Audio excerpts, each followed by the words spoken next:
Friends, जैसा कि आपको पता है आज 12th क्लास का ज्योग्राफी का एग्ज़ाम हुआ है।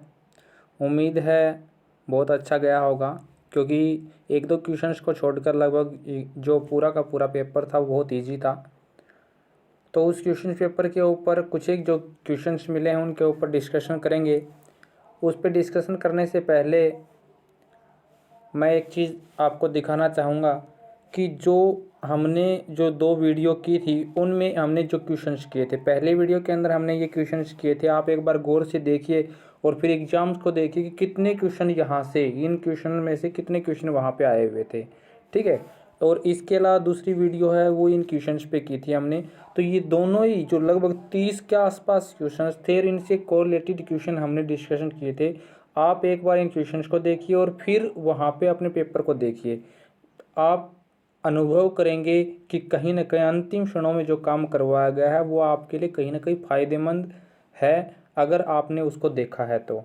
ठीक है, बहुत सारी चीज़ें यहाँ से कवर की और जो पेपर के अंदर भी आई हुई थी, ये आपके सामने सच्चाई पेश कर रहा हूँ मैं। ठीक है, तो ये दोनों ही चीज़ें आप देखिए। इस पर के पश्चात हम पेपर के ऊपर आते हैं। पेपर के कुछ ही क्वेश्चन मिले हैं, पूरे क्वेश्चंस उपलब्ध नहीं हो पाए हैं।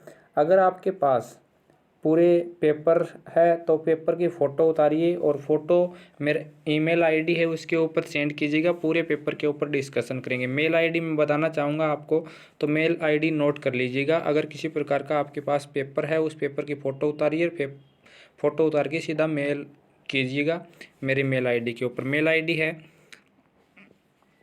SONU Sonu JANGRA Jangra 351 @gmail.com। आगे लिख रहा हूँ, कहीं पे भी कोई स्पेस नहीं है। 351 @gmail.com। ठीक है, ये मेल आईडी। इसके ऊपर किसी के पास पेपर है पूरा तो पूरे पेपर की फ़ोटो उतारिएगा, फिर इसके ऊपर सेंड कर दीजिएगा। कहीं कोई स्पेस नहीं है, सब कुछ स्मॉल में है। ठीक है, तो इस हिसाब से आप सेंड कीजिएगा पूरे के पूरे पेपर के ऊपर। कहीं पे भी आपका कोई डाउट है तो उसके ऊपर हम डिस्कशन करेंगे।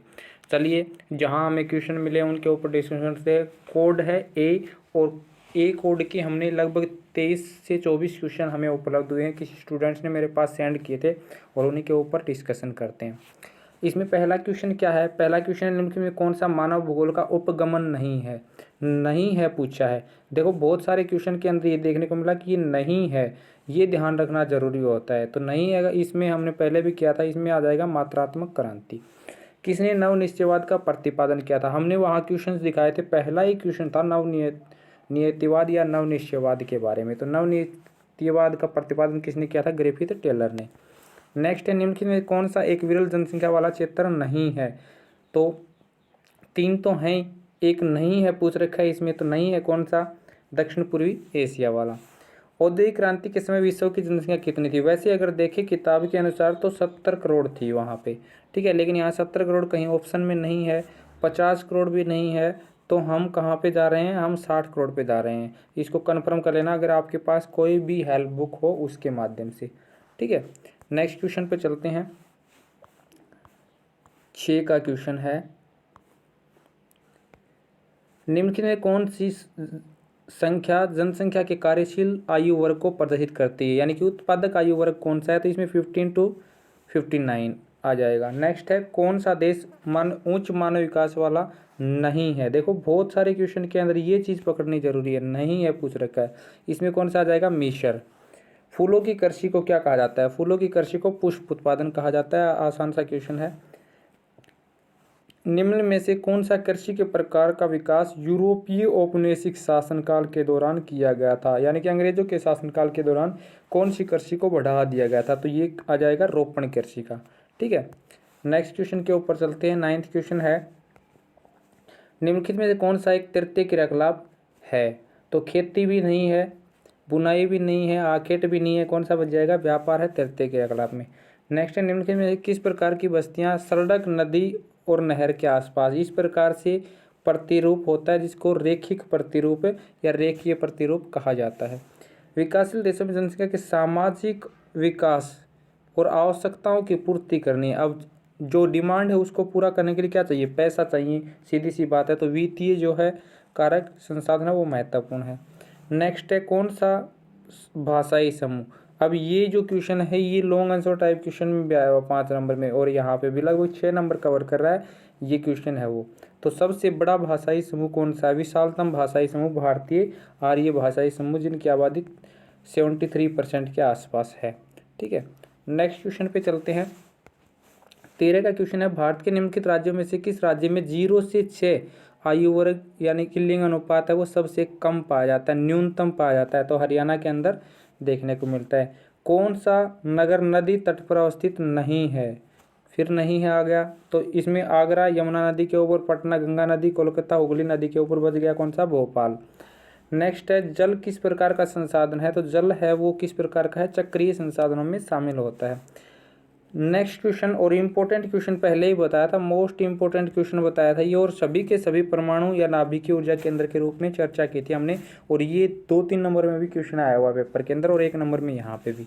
जहाँ पे क्या पूछ रहा है, किस स्थान पर पहला परमाणु ऊर्जा केंद्र स्थापित किया गया था। और ऐसे ही क्वेश्चन लेके चला था मैं कि किस स्थान पर भारत का पहला परमाणु ऊर्जा केंद्र स्थापित किया गया था, वो तारापुर के अंदर। इसके अलावा बाद में हमने वीडियो के अंदर सभी के सभी, राणा प्रताप है, नरोरा है, कलपक्कम है, केग्गा है, इन सब के ऊपर हमने बातचीत की थी।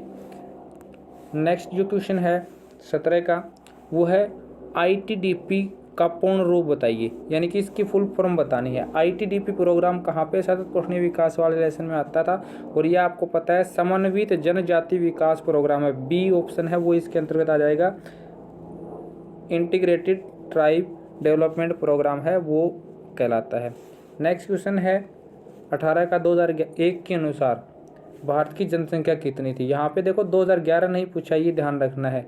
2011 के अनुसार तो हम करते हैं कितनी है, 121.02 करोड़। ठीक है, और यहाँ पे क्या 2001 के अनुसार 102.08 करोड़ है, और कहीं भी ऑप्शन नज़दीक नहीं लग रहा है, सीधा सा दिख रहा है। नेक्स्ट है कौन सा कारक विनिमय में यानी कि लेन देन में सम्मिलित नहीं है। अब देखो लेन देन किया जाता है, व्यापार भी होता है, परिवहन भी होता है, संचार भी होता है, लेकिन वेतन है वो इसके अंदर शामिल नहीं होता है, सैलरी इसमें शामिल नहीं होती विनिमय के अंदर। नेक्स्ट क्वेश्चन है 20 क्वेश्चन है, वो है वे काम जिनमें उच्च परिणाम और उच्च स्तर वाले अन्वेषण जो होते हैं वो शामिल होते हैं, इनोवेशन पर जोर दिया जाता है। अब किस में दिया जाता है, इसमें पंचम क्रियाकलाप जो होते हैं इनके अंदर जो इनोवेशन के ऊपर, रिसर्च के ऊपर जोर दिया जाता है।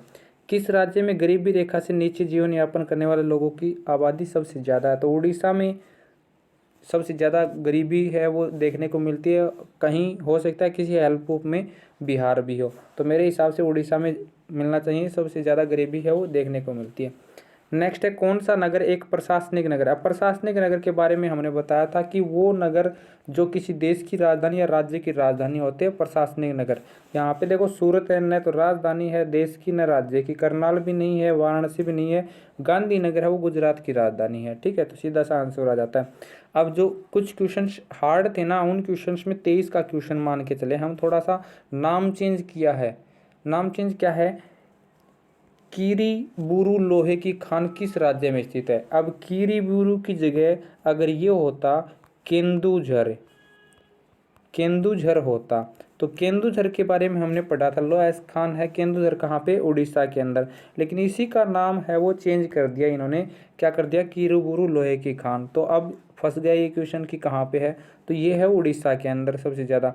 लेकिन ये भी थोड़ा ध्यान रखना होता था, उड़ीसा देश में सबसे ज़्यादा लोहा उत्पादन करता है। जब समझाया गया था तो ये बताया था नज़दीकी लगाओ, आप तुक्का लगाओ तो ऐसा लगाना कि कहीं ना कहीं आपको फिट नज़र आए वो, तो उड़ीसा के अंदर ये देखने को मिलता है।